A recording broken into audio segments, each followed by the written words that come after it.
डुमरी विधानसभा से जयराम महतो ने चुनाव लड़ा था और इसके अलावा बेरमो विधानसभा से चुनाव लड़ा था, ये तो आप सभी जानते ही होंगे। फिर भी मैं एक नई चीज़ बताने जा रहा हूँ कि रविंद्रनाथ महतो विधानसभा के जो अध्यक्ष हैं, वो कहा करते हैं कि जयराम जी समय को थोड़ा ध्यान दीजिए।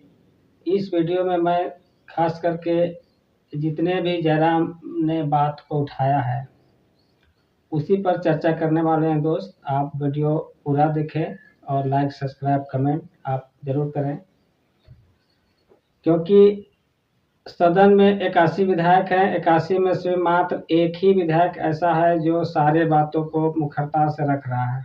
बाद बाकी जो विधायक हैं वो कहीं न कहीं मुद्दों से भटक गए हैं। मुद्दों से भटक के जो मुद्दा उठना चाहिए, जो ज़रूरी चीज़ है, जो खास करके आम ग्रामीण जनता के लिए जो मुद्दा उठना चाहिए, वैसा मुद्दा कोई विधायक या मंत्री नहीं उठा रहे हैं। अब हम लोग आगे चर्चा करते हैं कि जयराम जी जो है सो जयराम कुमार महतो के जो समर्थन में आ जाते हैं कौन, जयमंगल सिंह उर्फ अनूप सिंह। जबकि चुनाव के दरमियान में जब चुनाव का प्रचार हो रहा था उस समय में बेरमो में जब चुनाव प्रचार करने के लिए गए हुए थे जयराम जी, उस समय जयमंगल सिंह की गाड़ी और डुमरी से जयराम जी का गाड़ी एक ही रोड से आने के कारण से दोनों में आपस में विवाद हो गया था। अब बहुत तरह को हम बात हुआ था भी दोस्तों, ये बात भी आप जानते ही होंगे। यहाँ तक कि जयराम जी अनूप सिंह को कोयला चोर भी बोल दिए थे। वही पंडाल में ही बोला गया था, वही सभा में ही बोला गया था। लेकिन आज विधानसभा में जयमंगल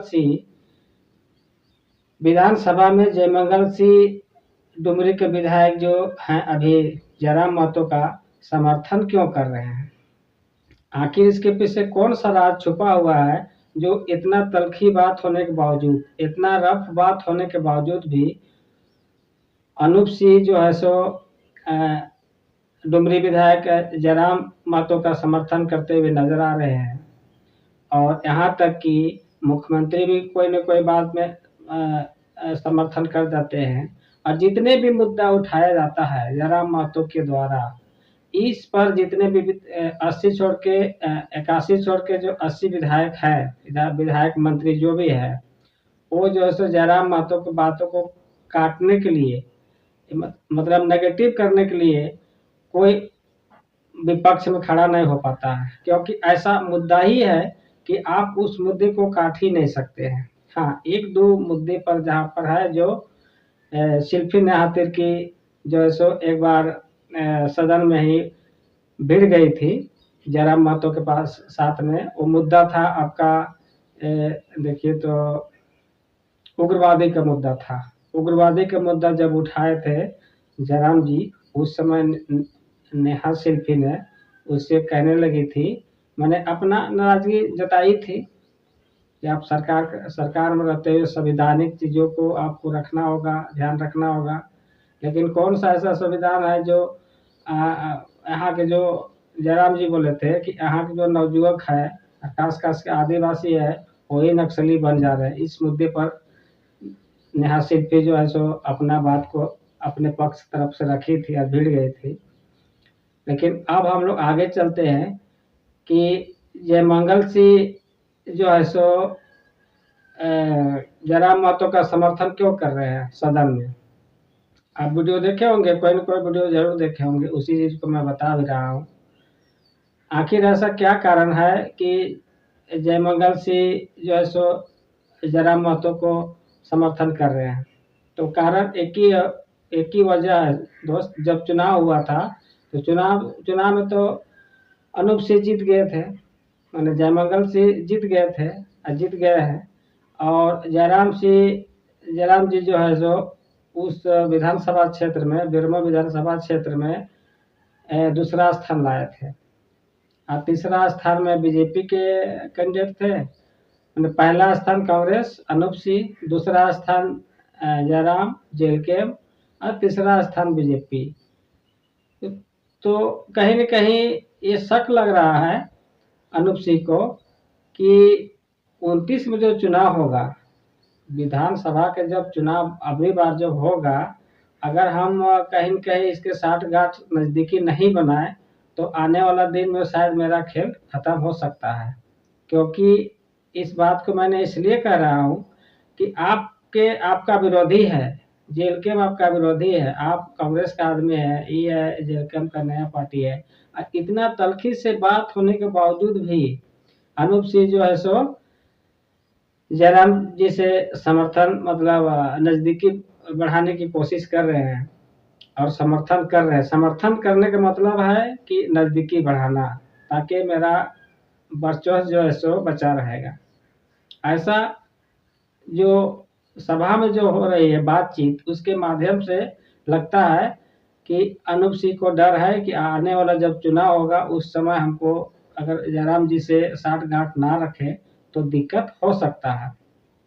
और यही वजह है जो अनूप सिंह जयराम जी से संपर्क करने की कोशिश माने सामने जाने की कोशिश कर रहे हैं। अब आगे चलते हैं। श्वेता सिंह बोकारो के डीसी को के बारे में बताए थे। श्वेता सिंह और चंदन कियारी के जो विधायक हैं फिलहाल, वो भी सदन में बात रखे थे कि वहाँ के जो डीसी है, बोकारो के जो डीसी है, वो डीसी ऐसा है कि हम लोग को बातें नहीं सुनते हैं।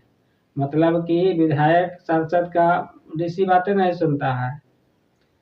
इस पर भी बहुत तरह के प्रदीप हुए थे। प्रदीप यादव बहुत सारे मुद्दों को उठाए हैं। हेमंत सोरेन तो गोल मटोल जवाब देते हैं। किसी मुद्दे को भी सरकार ने जो है सो स्पष्ट रूप से किसी को जवाब नहीं देते हैं।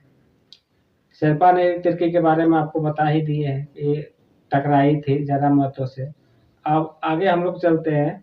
जयराम जी जितने भी मुद्दे उठा रहे हैं, जितने भी क्वेश्चन कर रहे हैं, व्यापारी का बात हो, रोजगार का बात हो, स्वास्थ्य का बात हो, आउटसोर्सिंग कंपनी का बात हो, या पत्रकार का बात हो, कोयला चोर का बात हो, बालू चोर का बात हो, उग्रवादी का बात हो, चाहे छात्र से संबंधित बात हो, विस्थापित के बात हो, या खदान से संबंधित बात हो, या गैर मजरूआ जमीन जो आज झारखंड में रसीद नहीं कट रहा है, वैसे मुद्दे की बात हो, मैंने कोई ऐसा मुद्दा नहीं है जो छूट रहा है। हाँ, कारण यही है कुछ मुद्दों को अगर छूटता है तो जयराम जी के पार्टी में मात्र एक ही विधायक है और 1-2 मिनट का समय मिलता है। अब 1-2 मिनट के समय में सारी बातों को रखना बड़ी अड़गुड़ लगता है।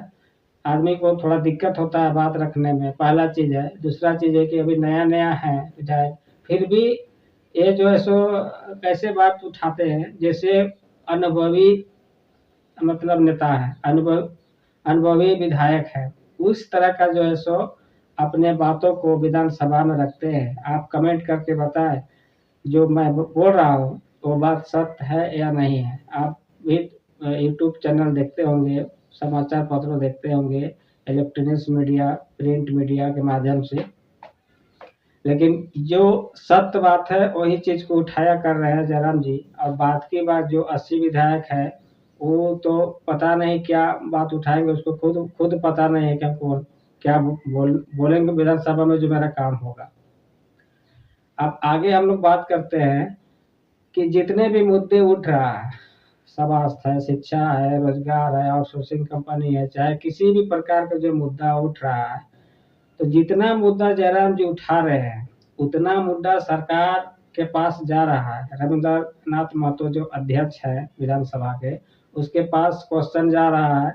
अब उसका जो समस्या है, जो समस्या है जिस भी डिपार्टमेंट, उस समस्या का समाधान होगा कि नहीं होगा ये तो आने वाला दिन में देखने को पता चलेगा। लेकिन जब ऐसे ही मुद्दा जब दिल्ली में उठती है, सांसद में जब उठाया करते हैं कांग्रेस के नेता लोग और बीजेपी सरकार में है, अब बीजेपी सब सरकार में जो कांग्रेस जो है सो राहुल गांधी चिल्लाते रह जाता है और मोदी जो है सो ई कान से सुनता है, ई कान से निकाल देता है। कहीं ऐसा ही तो झारखंड में भी नहीं होने वाला है दोस्त, कि जयराम मुद्दे को उठाते रहेंगे, लेकिन जो समस्या है उसका समाधान सरकार को करना है, लेकिन सरकार नहीं कर पाती है या करना नहीं चाहती है। और नहीं करना चाहती है, अगर नहीं करती है तो हम लोग को क्या दायित्व बनता है कि हम लोग उसको कैसे ठीक कर सकते हैं। ठीक करने का मात्र एक ही उपाय है दोस्त, अभी जो चुनाव होगा उस चुनाव में इसको आउट करना होगा। और जो सही मुद्दे जो जयराम जी जो उठा रहे हैं मुद्दा, वैसे मुद्दों को, वैसे नेताओं को, वैसे पार्टी के नेताओं को आपको विधायक सांसद बनाना होगा। और जब जीत के जाएंगे संसद में तो बोलने की जरूरत नहीं है, वो डायरेक्ट सीधा आदेश निकलेगा और आदेश के जरिए काम होगा। अगर सरकार नहीं कर पाती है तब की बात बोल रहे हैं। और जो बात उठ रहा है, जो बात को विधानसभा में रखा जा रहा है, चाहे किसी भी नेता के द्वारा, लेकिन ज्यादातर जो बात रखा गया है वो समझिए तो जयराम की तरफ से बातों को रखा गया है। जहां तक मेरे ख्याल से मैं बता रहा हूँ, क्योंकि इसके पहले जितने भी विधानसभा सत्र होता था शायद हम लोग जानते नहीं थे और वीडियो देखते भी नहीं थे कि विधानसभा होता क्या है, उसमें क्या क्या बात होता है, ये भी पता हम लोग को नहीं था। ये भी पता नहीं हम लोग का था कि विधायक का सैलरी कितना मिलता है। ये भी हम लोग को पता नहीं था कि विधायक को वहाँ गिफ्ट भी दिया जाता है, साइकिल वगैरह कुछ कुछ लाखों रुपया का लोग का गिफ्ट दिया जाता है। 1 महीना के अंदर जो अभी सदन चल रही है उसके अंदर में ही गिफ्ट भी दिया जाता है। क्या आप जानते थे कि गिफ्ट दिया जाता है, या विधायक का सैलरी क्या है सो, या सांसद का सैलरी क्या है सो आपको नहीं पता था, हमको भी नहीं पता था। लेकिन अब जो जयराम जी जो बात रख रहे हैं और जयराम जी जो पर्दाफाश कर रहे हैं, इससे हम लोग को भी पता चल रहा है कि विधायक का क्या पेमेंट मिलता है प्रत्येक माह का मासिक पेमेंट, और गिफ्ट क्या होता है, वहाँ क्या क्या चर्चा होता है, क्या चर्चा होगा जो सरकार को सुनना पड़ेगा, और सुनने के बाद आम पब्लिक को मिलेगा वो बात हम लोग पहले नहीं जानते थे, लेकिन आज हम लोग जान रहे हैं। जहाँ तक सवाल जितना भी उठाया जाता है, मंत्री लोग खाली गोल मोटोल जवाब ही दिया करते हैं, या न कभी नहीं कहते कि हाँ ये काम में कमी है तो मैं इसको काम इतना दिनों में कर दूंगा। ऐसा तो कोई विधायक ही कोई मंत्री ही नहीं बोले हैं। यहाँ तक कि हेमंत सोरेन भी जयराम जी को बातों में जैसो बातों को रखे थे, जो कुर्मी जो भाषा भाषी वाला जो क्वेश्चन उठा था, जो बात हुआ था कि कुर्मी को कुर्मी किया जाए, इस मुद्दे पर उसका मंत्री ना उठ करके डायरेक्ट जो है सो मुख्यमंत्री उठ करके गोल मोटोल जवाब दिए थे, और समर्थन में भी आए थे कि हाँ लिखने और बोलने में कहीं न कहीं मिस्टेक होता है, और मिस्टेक को सुधारा जा सकता है। इसको सुधारने के लिए प्रक्रिया हम लोग आगे तेज करेंगे, जांच कराएंगे, समझेंगे, बुझेंगे और इस कुर्मी को कुर्मी किया जा सकता है। ऐसा बात रखे थे मुख्यमंत्री जी अपने से। लेकिन अब देखिए कितना क्वेश्चन का उत्तर मिल पाता है, कितना समस्याओं का समाधान हो पाता है और कितना नहीं हो पाता है। जोहार दोस्तों, नेक्स्ट वीडियो मिलेंगे।